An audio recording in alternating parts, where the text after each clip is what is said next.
Welcome to Stuff You Missed in History Class, a production of iHeartRadio's How Stuff Works.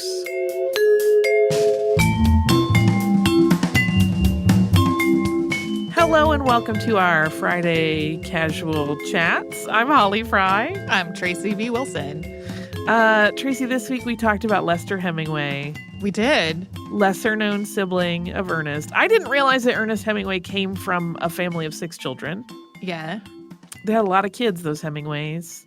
And Leicester is such a fascinating figure to me because I mentioned it in the episode, he did sort of happily live in his brother's shadow and be the support system in some ways for his brother, although his brother had also been a support system to him when he was a young boy.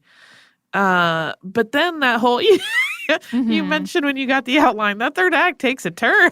Yeah, I mean, I didn't really know. I've read Hemingway. I studied literature, unsurprisingly. But, the things that I associate with Hemingway most are Key West and cats with extra toes.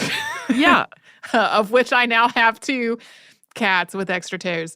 I did not know anything about his brother at all. So as I was reading through the thing, at first I was like, this is a pretty refreshing, but kind of like a biography of the sibling of the famous person. It's refreshing in that he did seem to not mind that he was in his brother's shadow. I think a lot more often you hear more dramatic stories of people who feel like they can't escape their brother's shadow, and it has a whole different tone. And then I was like, wait, an island? And then I got to the question of, okay, he had this raft. He anchored it off the coast of Jamaica. He said that he was claiming it under the Guano Islands Act. And then I was like, was there guano on it? Well, and I never found anything about that because I wondered the same thing. My supposition is that he put his raft out there and he waited until a seabird came and pooped on it, and then he claimed it because that's all you had to, or that wasn't all, but that was one of the requirements of claiming it still is a requirement of claiming land for the United States under that act, is that it has to be a source of guano. Right. So I presume, if you put any structure out in the open water for very long, a bird will find it. Sure. And just, as a good resting place for a minute or two. Yeah. So it's a safe bet that if you put a structure, it's a little, if you build it, they will poop kind of situation. But then I had this secondary thought that may make me sound terribly prissy of if you're doing this and half of the island is set aside theoretically under this act to be a guano source, i.e. a bird sanctuary of some sort, not officially under the title of sanctuary, but that raft is not very big, so your country is abutted against excrement harvest, which doesn't sound fun at all. No. I had a lot of questions about the whole raft plan. I did too, but I also love it. Yeah. And my husband is very ready to go find an island somewhere and claim it. Yeah. I'm not sure how he thinks this is going to work. I like the idea of setting up like a party planet or a sure. A place you can go and have people come and have cocktails and laugh. But I'm fundamentally too lazy to do such things. Yeah. I also feel like of all the various stories we have told over the years, or that exist, it's only come up on the show maybe a couple times, but there are other stories of a white person trying to found a country in the Caribbean. It's like the less problematic because it was his own little raft and not a place that he just showed up and said, I am king of this now. Yeah, to be fair, the Guano Islands Act has been used. Absolutely. To claim islands where other people were like, hello, we live here. We live here. And have been contested. I think I read the stat that 100 islands have been claimed under that law, but most of them did not actually meet the criteria and were abandoned for that effort. Thankfully, though, it's also less of an economic driver because we don't need guano. You can go to your local hardware or home store and find all kinds of fertilizer, some of which is synthetically produced. Yeah. and not have to worry about going and finding an island with some on it. Yeah. If you just want to hop around islands or build a raft. It is interesting. One of the things that I didn't go into depth about in that episode is that in his write-ups about New Atlantis in Jamaican papers, they seem to find him quite delightful. They're not like, what is this doofus dude trying to do off our coast? They're like, he seems nice. His intentions seem good. He doesn't seem like he's trying to cause a problem. Mm-hmm. He wants to do some science. Great. Oh, Leicester Hemingway. You fascinate me utterly. So the other topic that we had today was my interview with Dr. Calinda Lee from the Atlanta History Center, who I adore. You can hear my adoration for her in that interview.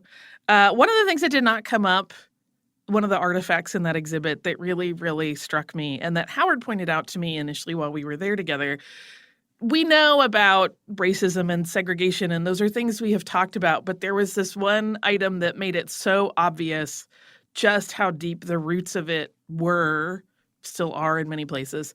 There was a mail bag that was that's part of the exhibit, and it's like a mail bag that has, two sides. And the sides are labeled so that one is white people's mail and one is black people's mail. And it was like their racism runs so deep they didn't even want their mail touching. Yeah, we hear so much about water fountains and bathrooms and bus seats. And I think this is the first time that I've heard about segregated mail sorting. Yeah. Yeah. I mean,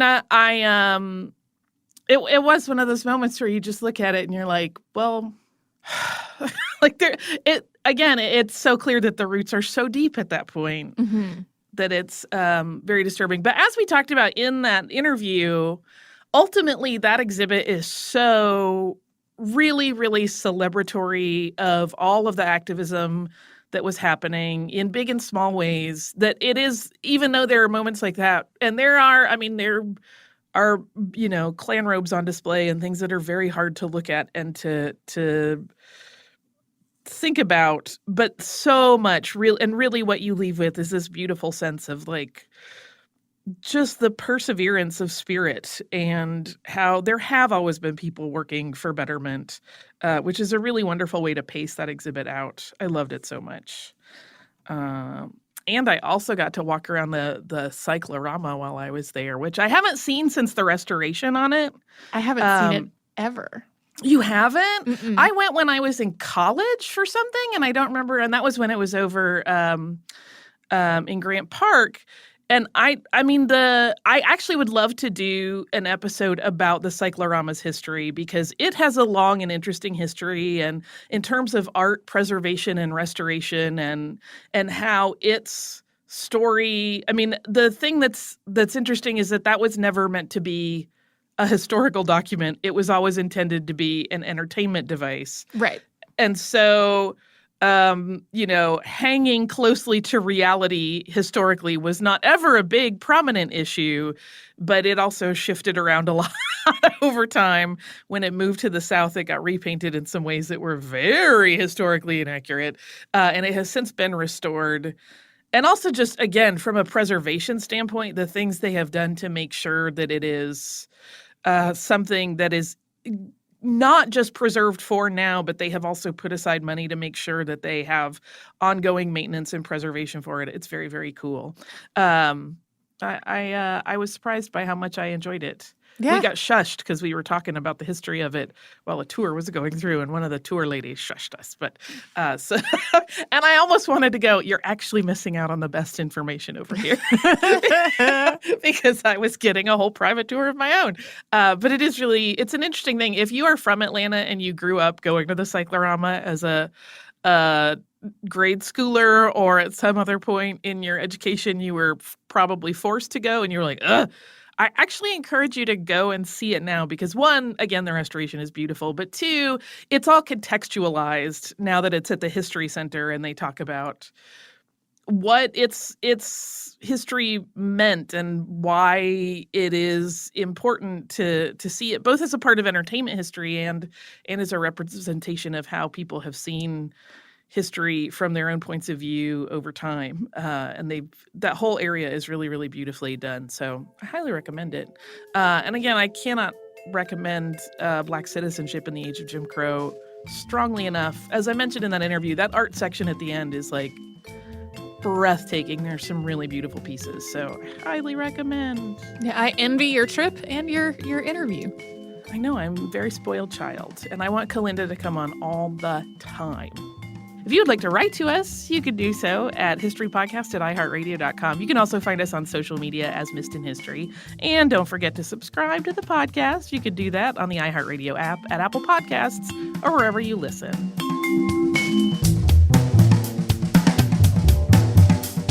Stuff You Missed in History Class is a production of iHeartRadio's How Stuff Works. For more podcasts from iHeartRadio, visit the iHeartRadio app, Apple Podcasts, or wherever you listen to your favorite shows.